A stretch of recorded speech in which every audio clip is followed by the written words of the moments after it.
This is Catherine Barceliano from the Secretariat, and with the indulgence of our presiding chair, allow me to conduct the roll call. Kindly confirm your attendance once your name is called. Acknowledging first the presence of our presiding chair, Major General Ricardo Banayat. Good morning po. Good morning, Present. Also with us is Attorney Frank Edward Marty. Hi, good morning, everyone. Good morning, Present. sir. Also with us is Engineer Jaime Cosep. Good morning, present po.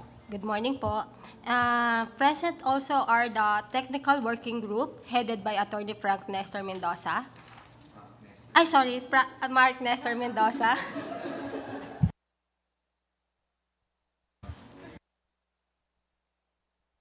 And the BAC Secretariat. We also have a representative from COA resident and Internal Audit Service. We also sent invitation to PCCI, NGO, EBJFI, PICE, PCAI, and ELS. With that, sir, we have a quorum. So, good morning. What do we have for today? Good morning, Mr. Chair.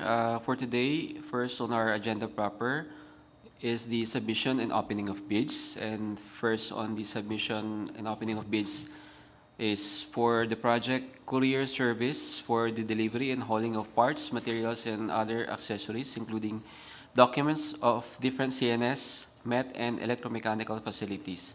Under bid number 23-037-10 Bravo. For this project, Mr. Chair, we have one submission.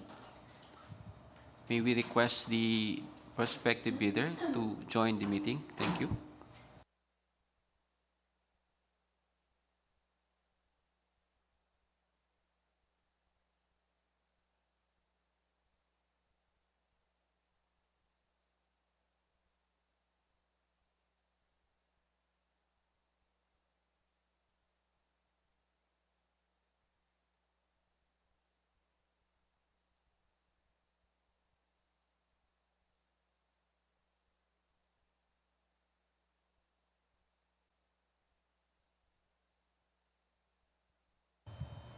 Good morning. Please be seated.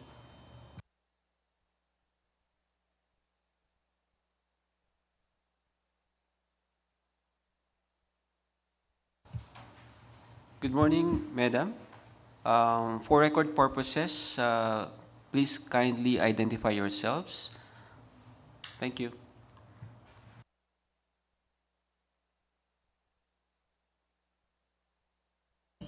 Morning. I'm Donna Robles of CAAP Super Express Corporation. Good morning, I'm Janine D. Madugay of CAAP Super Express Corporation. Good morning, everyone. I'm Jessa Merla from CAAP Super Express. Thank you, Madam. Mr. Chair, with your permission, may we proceed with the opening of this submitted bid? Please proceed. Thank you, Mr. Chair. Madam, could you please confirm that this is your submitted bid as received by the Secretariat? Yes po. Thank you, Madam. The submitted envelope is stamped received by the Secretariat at 7:57 a.m. today, October 25, 2023.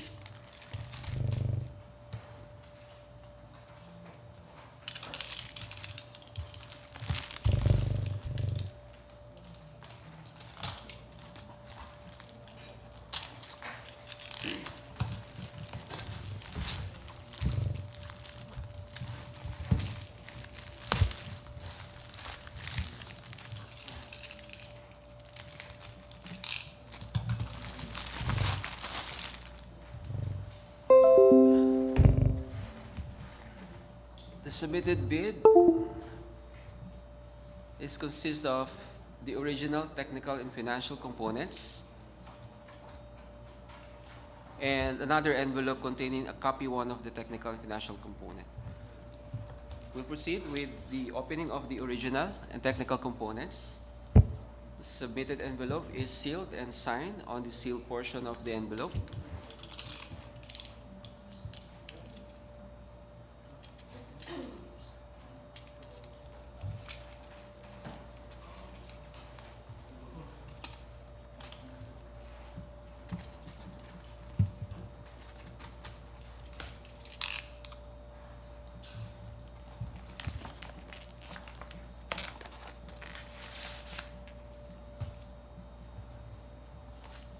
Inside the original technical and financial component envelope are two envelopes containing the original technical component and the original financial component.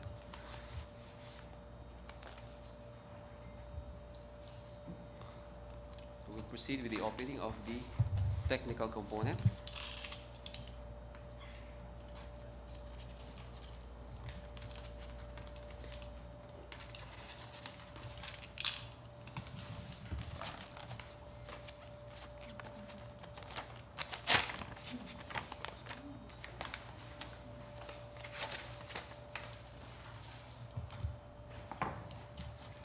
Submitted original technical component has index tabs, pagination, and signature on each and every pages. Secretariat, checklist please. Checklist for the technical component. Valid field jobs registration certificate, platinum membership, all pages. Certificate of Field Jobs Registration, Platinum Membership, issued to LibCap Super Express Corporation. Valid until February 22, 2024. Page 1, 2, and 3. All pages submitted. Statement of the prospective bidder of all its ongoing government and private contracts, including contracts awarded but not yet started, if any, whether similar or not similar in nature and complexity to the contract to be bid. Statement of all ongoing government and private contracts, including contracts awarded but not yet started. Signed by Ms. Maria Lucia Mondragon, submitted. Statement of the bidder's single largest completed contract, or SLCC, similar to the contract to be bid, except under conditions provided for in sections 23.4.1.3 and 23.4.2.4 of the 2016 revised IRR of RA 9184 within the relevant period as provided in the bidding documents. Statement of single largest completed contract, signed by Ms. Maria Lucia Mondragon, with the amount of 1,943,804 pesos and 48 centavos, more than the ABC, submitted. Original copy of bid security, if in the form of a surety bond, submit also a certification issued by the Insurance Commission or original copy of notarized bid securing declaration. Bid security in the form of bid securing declaration, signed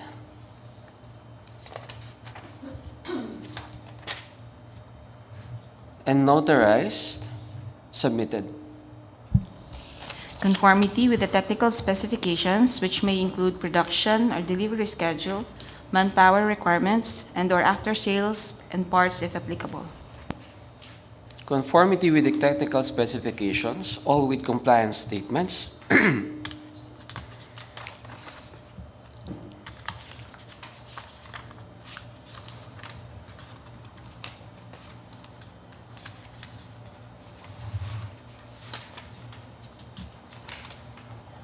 And all the relevant pages related to the technical specifications are all signed, submitted.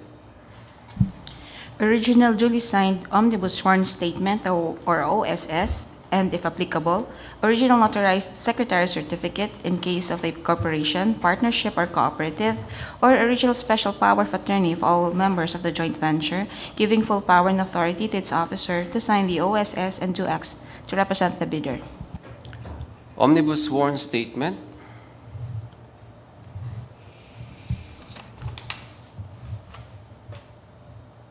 Signed and notarized, accompanied by the Secretary's certificate, appointing Ms. Maria Lucia Mondragon to do acts of representation for this bid, notarized, submitted. Legal clearance to be issued by the CAAP Enforcement and Legal Service with respect to the non-pendency of any cases of prospective bidders against this authority. Legal clearance valid until April 19, 2024, issued by the ADG2 ELS Chief Attorney Roberto Martin S. Buenaventura, submitted. Certification under oath attesting that they have no pending case or cases against the government, in addition to the eligibility requirements for bidders as prescribed under the 2016 revised IRR of RA 9184. Certification of no pending case or no conviction of any offense.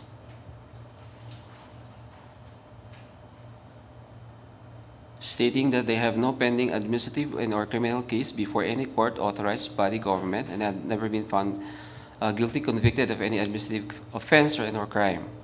Signed and notarized, submitted. Certificate of registration and accreditation as Courier Service provider from the Department of Information and Communication Technology.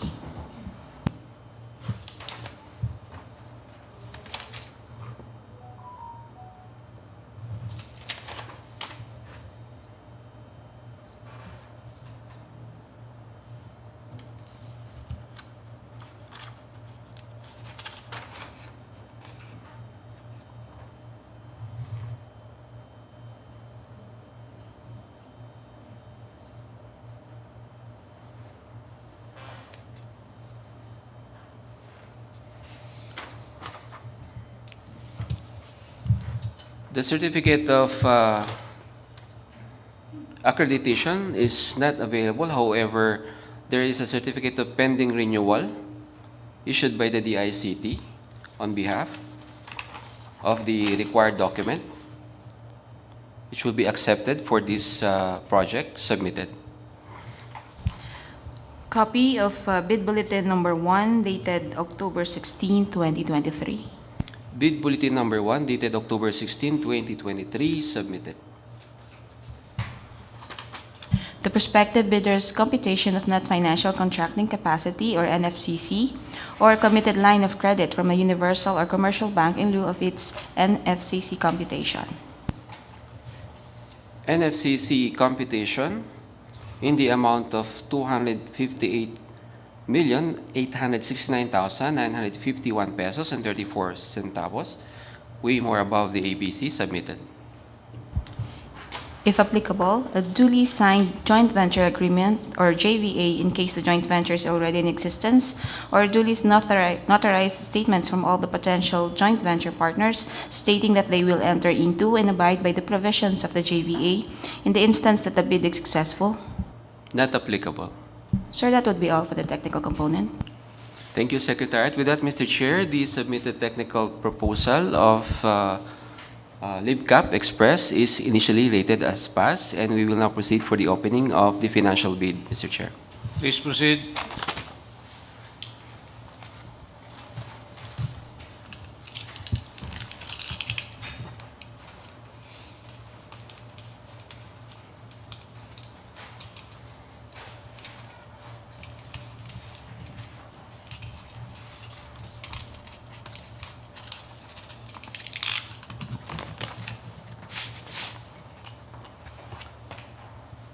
For the financial component proposal,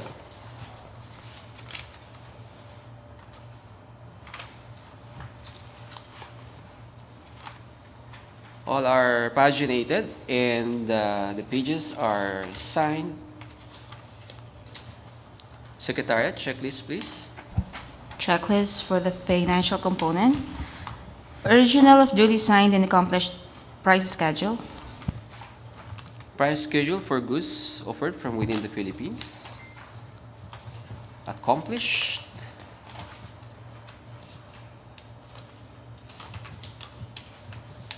And all pages are signed by Ms. Maria Lucia Mondragon, submitted.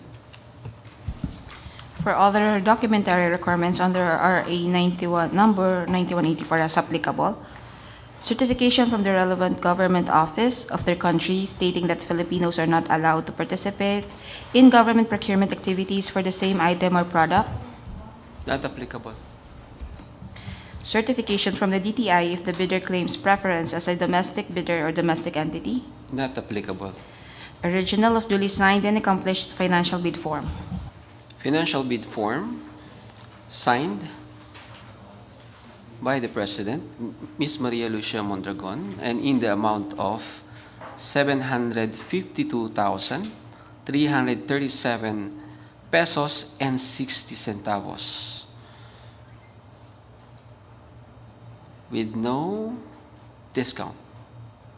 Again, the final bid is in the amount of 752,000 pesos, 337 and 60 centavos. And below the ABC, Mr. Chair, way below the ABC. For everyone's reference, the ABC for this project is 1,700,000 pesos. Thank you. Mr. Chair, for your reference, this is the summary of what we have presented for this project. Okay. With that, Mr. Chair, the TWG recommends the conduct of the bid evaluation for the submitted proposal of CAAP, Super Express Corporation, to determine the for any arithmetical correction of the incompleteness of the submitted bid, Mr. Chair.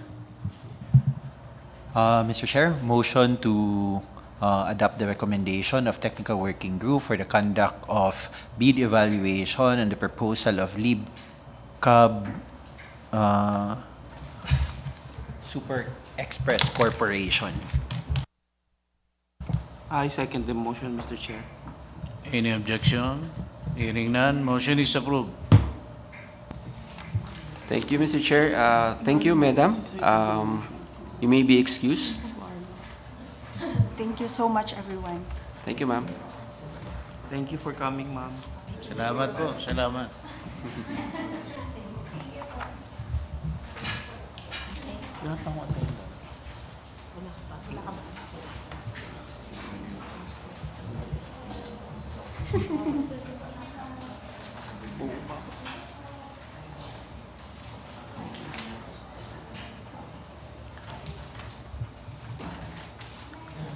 Moving on, Mr. Chair, to our next agenda item. Please proceed. Thank you, Mr. Chair. We have supposed to be a submission and opening of bid for the project repair of Frequentis VCS GIF cards for Manila ATMC, an ANS direct contracting project. However, Mr. Chair, we were not able to receive the proposal from the contractor, Mr. Chair. According to our secretariat, the information received from Integrated Services and Integrated Energy Resources, no, they are still pending renewal of the PhilJEP's registration on their end. Okay, so Yes, your the recommendation? considering the failure of the contractor to submit their proposal, TWG recommends to declare the failure of the negotiation for this project, Mr. Chair. Mr. Chair, move to adopt the recommendation of the TWG for the declaration of failure of bidding for the project repair. Ito, attorney. Ito pala. So, for the repair of Frequentis VCS JIF card for the Manila Air Traffic Management Center. And also, Mr. Chair, for the documents to be reverted to the end user for mandatory review. I second the motion, Mr. Chair. Any objection? Hearing none, motion is approved. Thank you, Mr. Chair. Moving on to our next agenda item, also for submission and opening of bids. This time for the project of supply and delivery of toner for Kyocera, Taskalfa Model 3510I and 3511I for use of various CAAP offices. Also a direct contracting project for the procurement. According to our secretariat, the contractor or the bidder is present online. With your permission, Mr. Chair, we have the submitted proposal to have it open. Okay, please, let's accept the bidder online. Andiyan ba siya? Online. May we call the attention of the authorized representative from Philcapi Corporation. Good morning, sir. This is Luan from Philcapi Corporation. Morning, ma'am. Ma'am, you Good weren't here morning. last time, right? I'm sorry, sir. Wala po kayo last time, ma'am, right? Yes, sir, I believe so. Oh, please don't do that again, ma'am, ha? Sir, were you referring this morning? Yes. Actually, sir, we're trying to join the meeting by 9:25. However, sir, nobody's letting us in. Backsec, let's talk after this meeting.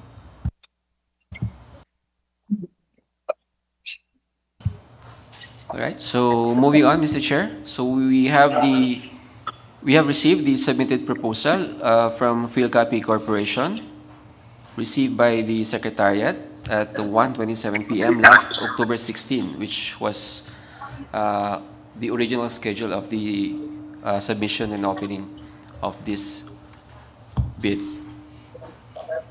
Again, may we ask the representative that this is the submitted proposal for this project? Yes, sir. Thank you, madam.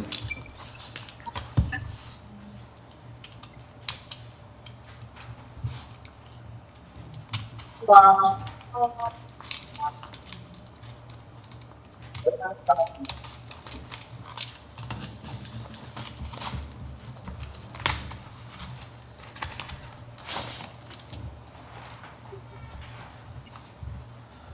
right, so Secretariat, checklist, please. Checklist or bidding checklist for the above project, eligibility requirements, valid mayor's permit or business permit,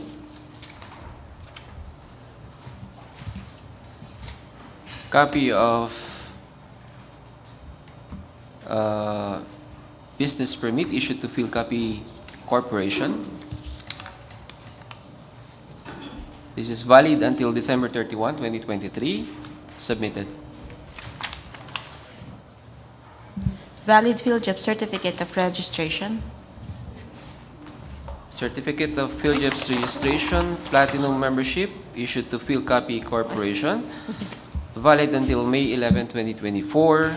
Page 1, 2, and 3. All pages submitted. valid certificate of sole distributorship,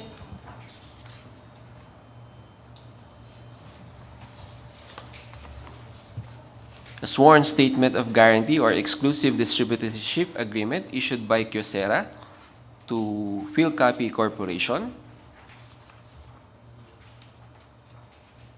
Submitted. income or business tax return for above 500,000 pesos. In this case, it's not applicable. Technical specifications with compliance and statement,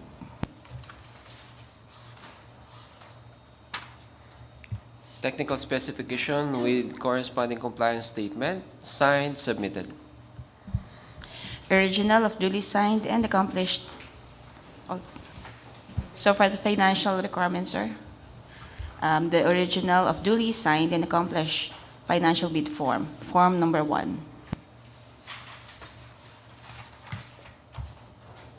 Accomplished financial bid form in the amount of 246,960 pesos with no discount, signed, submitted.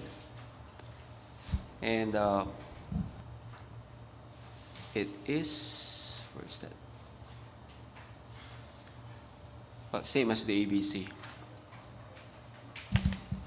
That would be all, sir, for the checklist for the direct contracting.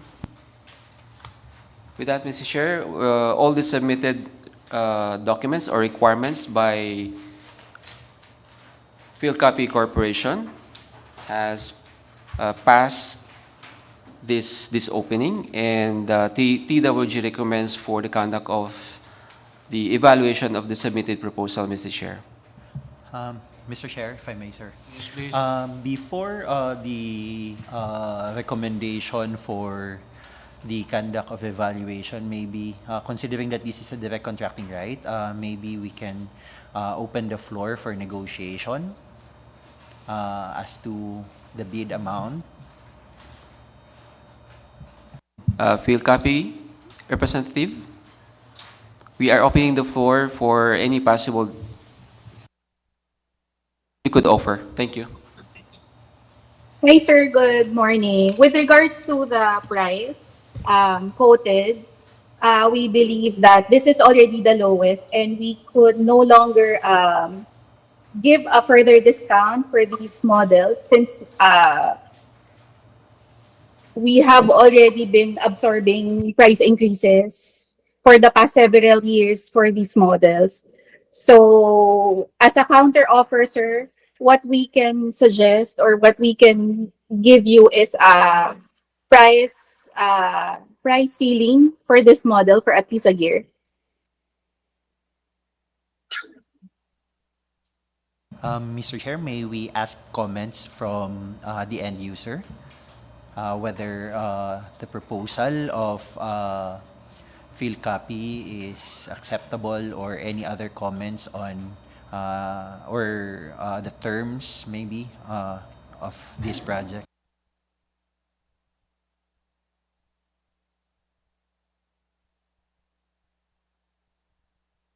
The part of the end user, sir, okay naman yung price na yan. Na-discuss na rin namin yan nung nasa kanila, parang mas mababa na nga. At saka matagal na po yun kasi. So, hindi naman sila nagkaroon ng price increase dun sa mga toner na yan. So, yun pa rin yung luma nila. Opo, acceptable na po yan. Yun pa rin yung luma nilang presyo.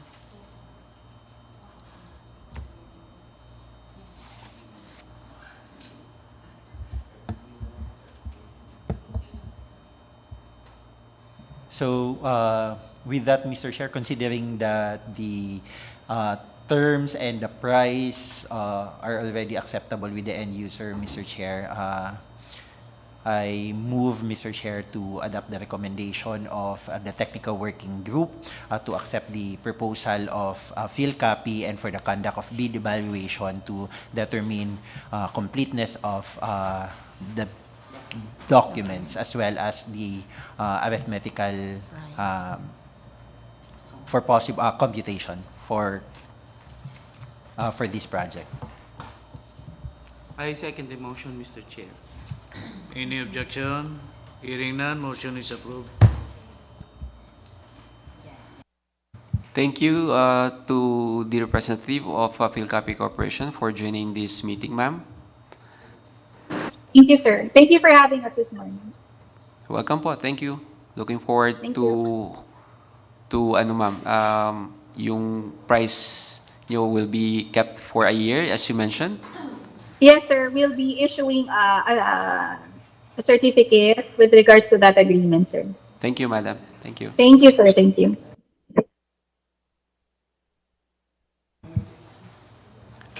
With that, Mr. Chair, we can now move on to the remaining agenda items and starting or continuing for the determination or confirmation of